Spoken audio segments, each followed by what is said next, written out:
Please do not forget to subscribe and hit the bell icon.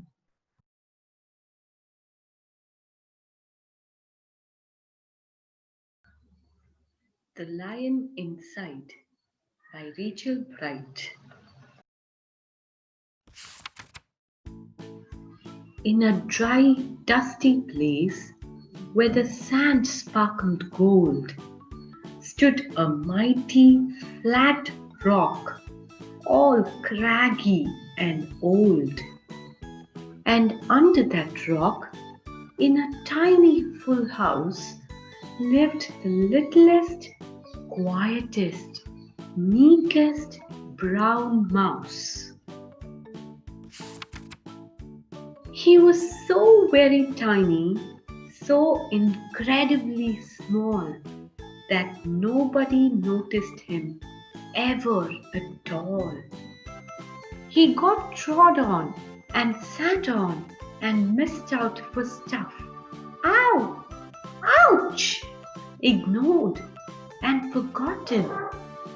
Yes, mouse life was tough. Meanwhile, far above, on top of the rock, times were quite different. It was 9 o'clock. This huge, toothsome creature made sure everyone saw how important he was by how loud he could roar. He was head of the pack. He was shouty and tough. He loved showing the crowd he was made of strong stuff. Yes, all were impressed by this mighty king cat. If only, thought Mouse, I could be more like that. Then, late one dark night, in his Minnie Mouse bed, the cleverest thought popped into his head. He jumped from the covers and held up a paw. I've got it, he said. What I need is a roar. Roar. I mean, what if this mouse with the weeniest squeak was a little more and a little less meek?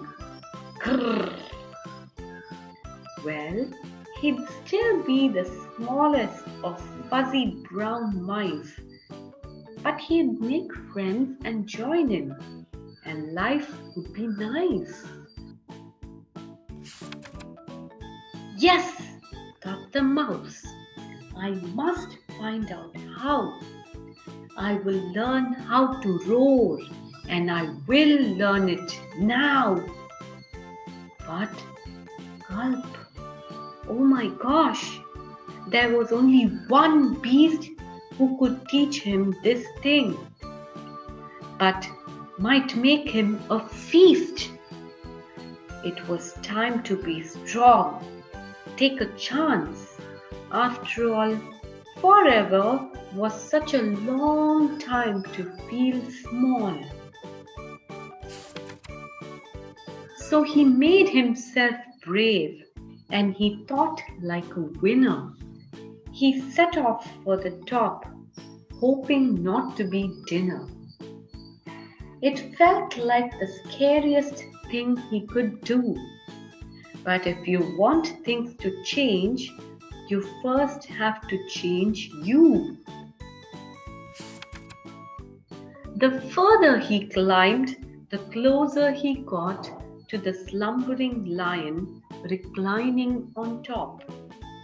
Then, at last, as he stood on his tippy toes, he found himself suddenly nose to nose.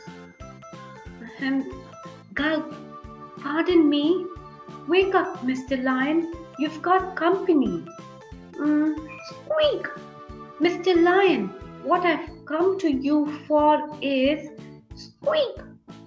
Do you think you could teach me your roar? A silence befell that twinkling plain. Lion opened his eyes and puffed out his mane. Time slowed right down. Why, it felt like a week. Then he opened his mouth and let out an eek.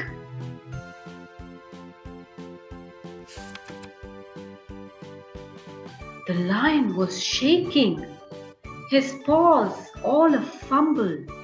He was backing away with a scrambling tumble. "Don't hurt me," he whimpered. "Oh, try to be nice." Well, my goodness, this lion was frightened of mice. "Don't worry," Mouse peeped. "I'm a friend, not a foe. Let's rock this together. We'll have fun, don't you know?"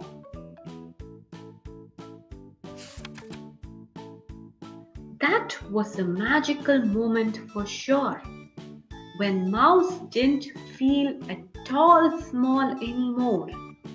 He had found his true voice and learned to speak out. And for that, you don't need to roar or to shout. And from that day and always, the two were a pair. They both liked that rock better. Now that rock was to share. The mouse, while still little, felt big in his head. And Lion, he still roared, but with laughter inside. Ha ha ha ha ha! Yes, that day both learned that no matter your size, we all have a mouse and a lion inside.